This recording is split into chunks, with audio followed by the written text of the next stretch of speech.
Nieto? We did discuss the wall. We didn't discuss payment of the wall.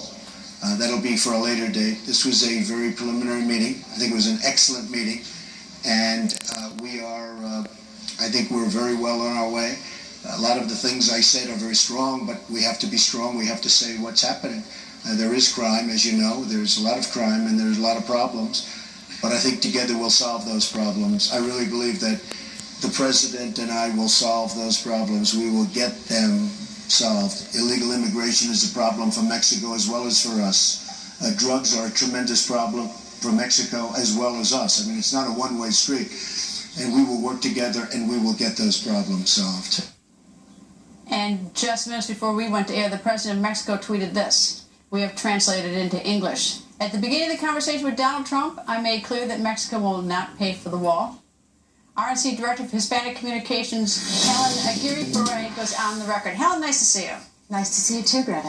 Big speech tonight, and for Donald Trump in Arizona, as Director of Hispanic Communications, I mean, what is it that he's got to do to get the Hispanic vote? Because he has trouble, according to the polls, with that vote. Well, there's no question that there's work that's cut out, but I thought today was a really good day. You saw Donald Trump today on the world stage as a leader, an international leader, and a leader for our country, talking about issues that are important to all, not just to Hispanics. It has to do with illegal immigration, but it also has to do with negotiating better trade deals. It has to do with dealing with the issue of drug cartels. And these were the type of topics and things, jobs, someone who really represents the American worker. Hispanics care about issues other than immigration. And when we've had meetings with Mr. Trump, we've expressed that, and we've talked about jobs and economy, religious liberty, school choice. These are issues that are also of concern. Well, he's been talking about those, but he's also said some things that are rather, that he's been critical of a federal judge who incidentally was American, but he's made a crack about him. He's made cracks about Mexicans and rape and things like that. I mean, so he has offended a lot of Hispanics who have come from Mexico and others as well who don't like that.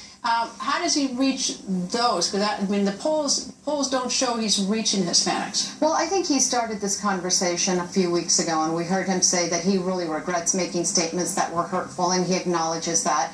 But you also heard him speak today about the importance of the Mexican-American worker and family, and he talked so much about it, and he's expressed to us as well how he admires the work ethic, how he admires faith, family, and community, which is so important to Hispanics. And I think as he goes out and continues to reach out to Hispanic leaders and leaders from all groups, it's going to make that difference. I thought that what was effective is he went right into the fire, that he didn't back off, that he got the invitation from something I would think would be, a not particularly hospitable meeting, and he jumped right in. Well, that's the type of person that he is. He's not politically correct.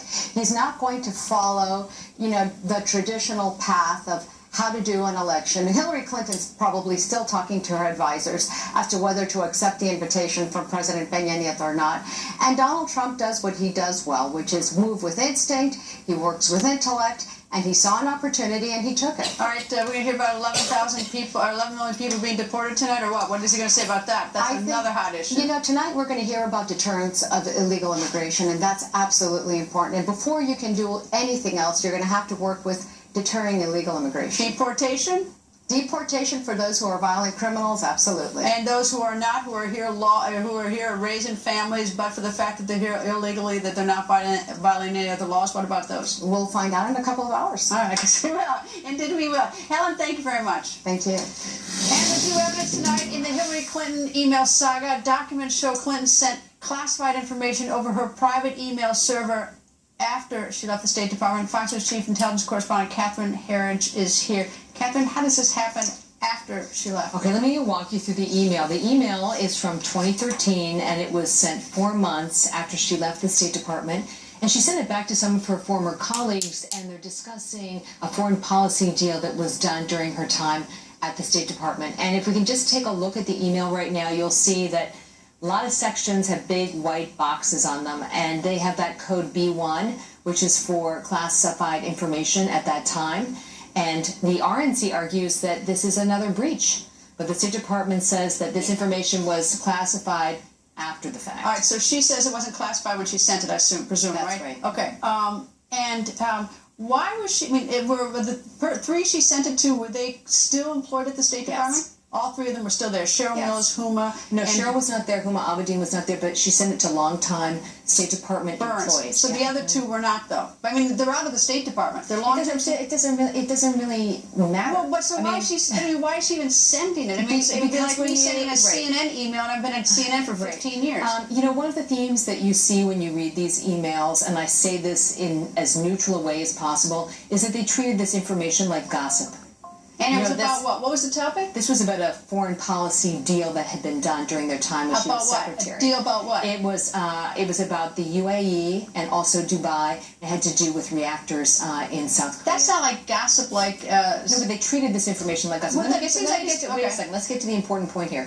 We'll look at the second part of the email now, because there's a data point, kind of a clue in the email that tells you or reinforces the view it was classified at the time. You see this thing here that says declassify on 5/28/2023. That's 10 years to the day that it was sent by Hillary Clinton. So this is more evidence it was classified at the time it was sent, not sometime into the future. I know. Anyway, what I mean by gossip is that they're very honest with the information. Yeah, no, I understand that, but there's the idea that she's not in the State Department, but she's sending around classified information, and she's sending it to people who are also no longer You in the would State not Department. write to CNN, I know that. Anyway, Catherine, thank you. You're welcome.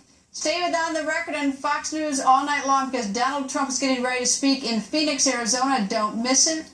And tropical storms slamming the United States. Are you in danger? That forecast is next.